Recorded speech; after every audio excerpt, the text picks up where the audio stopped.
Hi.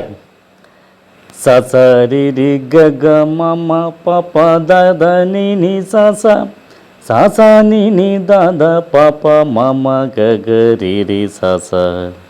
മനസ്സിലായ? അതായത് top സിംഗറിൽ Madhu Balakrishnan പറഞ്ഞു ഈ ബ്രീത്ത് കൺട്രോളിന് ചെയ്യേണ്ട സംഭവമാണത്.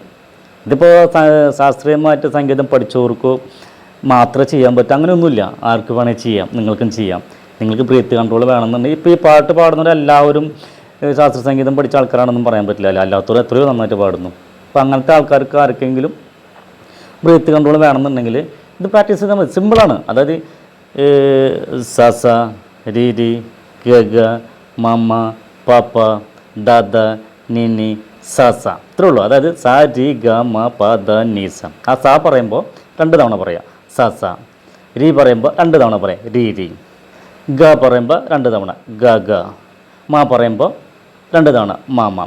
അപ്പോൾ ഓരോന്നും ആരോഹണ ക്രമത്തിൽ പോകണം. അതായത് സ കഴിയുമ്പോൾ രി പറയുമ്പോൾ കുറച്ച് മുകളിൽ, ഗ പറയുമ്പോൾ കുറച്ച് മുകളിൽ, സ സ രി രി ഗ ഗ മ മ പ പ ദ ദ നി നി സ സ സ സ നി നി ദ ദ പ പ മ മ ഗ ഗ രി രി സ സ.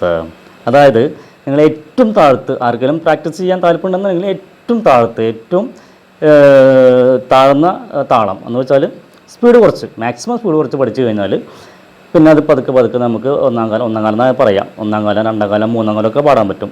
ഏറ്റവും താഴത്തെ കാലത്ത് 1-ാം കാലത്തിൽ പഠിച്ചു കഴിഞ്ഞാൽ പിന്നെ കുറച്ച് കഴിയുമ്പോൾ നിങ്ങൾക്ക് സ്പീഡിൽ പാടാൻ പറ്റും. അപ്പോൾ ബ്രീത്ത് കൺട്രോൾ നമുക്ക് ഏത് പാട്ടും പാടാൻ പറ്റും. ഈ പടകാളി ചണ്ടിച്ചങ്കിരി ഒക്കെ പാടാൻ പറ്റും. സ്വരങ്ങൾ പാടാൻ പറ്റും. സ സ രി രി ഗ ഗ മ മ പ പ ദ ധ നി നി സ സ സ സ നി നി ദ ധ പ പ മ മ ഗ ഗ രി രി സ സ സ സ രി രി ഗ ഗ മ മ പ പ ദ ധ നി നി സ സ സ സ നി നി ദ ധ പ പ മ മ ഗ ഗ രി രി സ സ.